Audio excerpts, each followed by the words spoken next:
नमस्कार जय हिंद साथियों। भारत दुनिया का सबसे बड़ा लोकतंत्र है और आज कई राज्यों के चुनाव परिणाम आए हैं। आपने देखा तमिलनाडु में कितना बड़ा बदलाव हुआ। एक नई पार्टी टीवीके, जिसके नेता विजय को इतना भारी जन समर्थन तमिलनाडु की जनता ने दिया। लोकतंत्र में कई बार ऐसे फैसले जनता देती है, एक नई पार्टी के पक्ष में अपना समर्थन देती है। वो तमिलनाडु में देखने को मिला। बंगाल में जो कुछ हुआ, आज उसको लेकर टीवी चैनल पे जश्न मनाया जाएगा। गोदी मीडिया बड़ी बड़ी बातें करेगा, तमाम उपलब्धियां गिनाएगा मोदी जी की और अमित शाह जी की और भारतीय जनता पार्टी की नीति की, रणनीति की, बहुत सारी बातें होंगी। लेकिन क्या यह वास्तव में लोकतंत्र की जीत है? क्या यह जनता के फैसले की जीत है? क्या आज इस चुनाव परिणाम के पीछे का जो सच है वो इस देश के लोगों को भूल जाना चाहिए और सिर्फ बीजेपी का गुणगान करना चाहिए? मुझे लगता है नहीं। सारी चीजों का मूल्यांकन होना चाहिए। किस तरह से बंगाल के चुनाव को चुनाव आयोग ने प्रभावित किया, किस तरीके से एसआईआर के जरिए जनता के वोट को लूटा गया। आज पता यह चल रहा है कि 3 से 4 लाख वोटों का अंतर है बीजेपी और टीएमसी के बीच में। यह पता चल रहा है कि 2% वोटों का अंतर है टीएमसी और बीजेपी के बीच में। हो सकता है उससे भी ज्यादा हो जाए, 2-4% हो जाए अंतिम परिणाम आने तक। लेकिन क्या यह 2-4% का जो डिफरेंस है यह सही है? यह वास्तव में बीजेपी का चुनाव जीतने का आधार है? क्या सचमुच में इस अंतर के साथ बीजेपी चुनाव जीत सकती थी? नहीं। 3 से 4 लाख वोट का अंतर है, लेकिन 27 लाख वोट लोगों को डालने नहीं दिए गए। और इस काम में माननीय सर्वोच्च न्यायालय का भी फैसला आने में विलंब हुआ और सर्वोच्च न्यायालय का फैसला तो सब लोग सुन के हैरान थे कि अगली बार वोट दे देना। अगर आज वो 27 लाख वोट, 27 लाख मतदाता अपना मतदान करने से वंचित नहीं रहे होते, तो क्या आपको बीजेपी की इतनी बड़ी जीत देखने को मिलती? नहीं मिलती। एक अलग तरह का परिणाम आज इस देश के सामने होता। और आज जो बीजेपी जश्न मनाने का काम करेगी, गोदी मीडिया जश्न मनाने का काम करेगी, ज्ञानेश कुमार जश्न मनाने का काम करेंगे, वो नहीं हो पाता। लेकिन दुर्भाग्य से एसआईआर के जरिए लाखों मतदाता, 27 लाख मतदाताओं को वोट के अधिकार से वंचित कर दिया गया। तो ये जो बंगाल की जीत है भारतीय जनता पार्टी की, दरअसल ये लूट तंत्र की जीत है, लोकतंत्र की जीत नहीं है। कितनी गंदी भाषा का प्रयोग किया गया चुनाव में, प्रधानमंत्री के द्वारा, गृह मंत्री के द्वारा, बीजेपी के नेताओं के द्वारा। चलिए वो चुनाव का एक पक्ष है।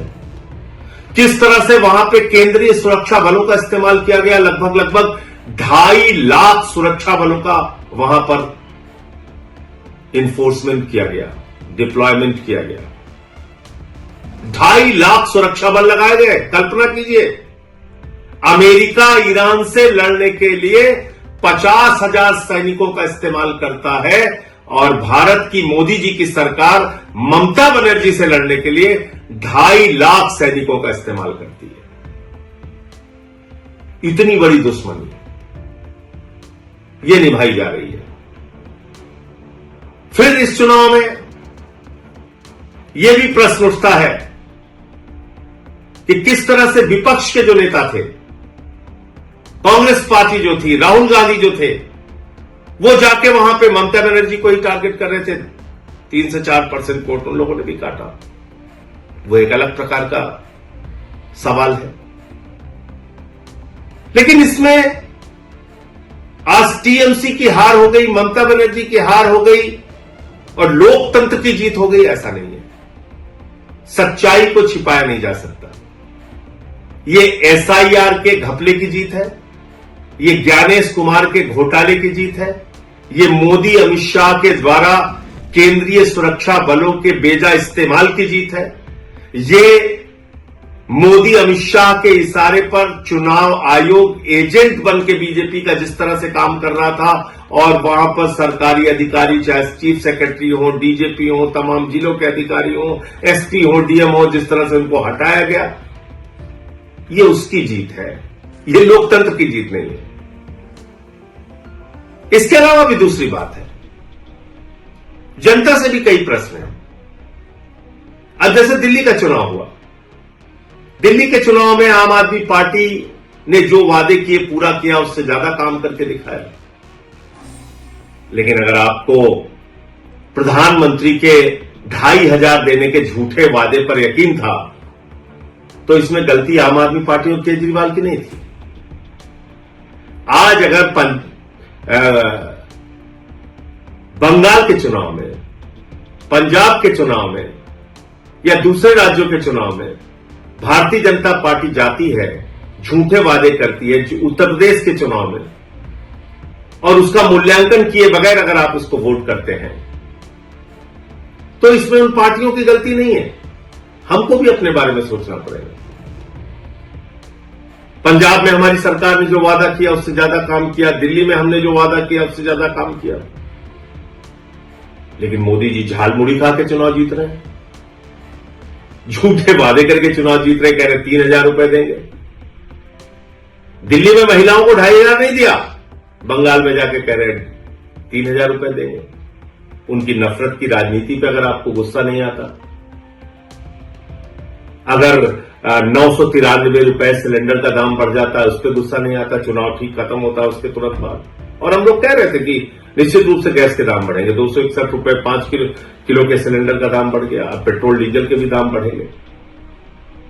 लेकिन अगर इन सब बातों से जनता को कोई फर्क नहीं पड़ता, तो भारतीय जनता पार्टी को क्यों फर्क पड़ेगा? मोदी अमित शाह को क्यों फर्क पड़ेगा? वो तो अपना ये लूट तंत्र का खेल चलाएंगे और जैसे चाहेंगे देश में महंगाई बढ़ाएंगे, जैसे चाहेंगे पूंजीपतियों को बढ़ावा देंगे, जैसे चाहेंगे सरकारी तंत्र का दुरुपयोग करेंगे, जो उन्होंने बंगाल में किया। ईडी का दुरुपयोग किया, सीबीआई का दुरुपयोग किया, चुनाव आयोग का दुरुपयोग किया, हजारों करोड़ रुपए पानी की तरह बहाए, अधिकारियों की ट्रांसफर पोस्टिंग सस्पेंशन किया, 2.5 लाख वहां पे केंद्रीय सुरक्षा बल लगाए, चुनाव का माहौल बिगाड़ा, जो कुछ भी वो कर सकते थे उन्होंने किया, और बंगाल में बीजेपी आज चुनाव जीत गई। लेकिन याद रखिएगा, उड़ीसा की हालत अभी आपने देखा होगा, जीतू मुंडा की तस्वीर देखी होगी, किस तरह से वो अपने बहन के कंकाल को अपने कंधे पे लेके डबल इंजन की सरकार में बैंक जाते हैं 20,000 रुपए पाने के लिए। बंगाल में भी अभी आ गए। जो नफरत की राजनीति पूरे देश में बीजेपी कर रही है, अब उसकी शुरुआत बंगाल में भी होगी। बिहार में भी इन्होंने नीतीश कुमार जी को हटा दिया, वहां सम्राट चौधरी आ गए, वहां भी अब वही सब खेल होगा। इन सब के पीछे आपके मुद्दे कहां हैं? देश कहां खड़ा है? अगर आपको इस बात पे गुस्सा नहीं आता कि ट्रंप भारत के प्रधानमंत्री को हर दिन अपमानित करता है, भारत को अपमानित करता है, भारत को नरक कहता है, लेकिन प्रधानमंत्री कुछ नहीं बोलते, अगर आपको इस बात पे भी गुस्सा नहीं आता कि देश का एक हिस्सा मणिपुर जल रहा है और प्रधानमंत्री खामोश है, पड़ोसी राज्यों से भारत के प्रधानमंत्री के रिश्ते अच्छे नहीं है, महंगाई देश में चरम पर है, बेरोजगारी चरम पर है, किसानों की आमदनी दोगुना करने की बात पूरी तरीके से झूठी साबित हुई, काला धन लाने की बात झूठी साबित हुई, और अगर आपको इन सारी बातों पे गुस्सा नहीं आता और राज्य दर राज्य इस तरह से लोकतंत्र को लूट तंत्र में बदलकर चुनाव जीतने का बीजेपी का अभियान जारी रहेगा और हम और आप खामोश बैठे रहेंगे, तो याद रखिएगा, बीजेपी तो अपना रास्ता तय कर रही है, लेकिन लोकतंत्र का इतिहास जब लिखा जाएगा तो उसमें हमको भी कभी माफ नहीं किया जाएगा। जय हिंद।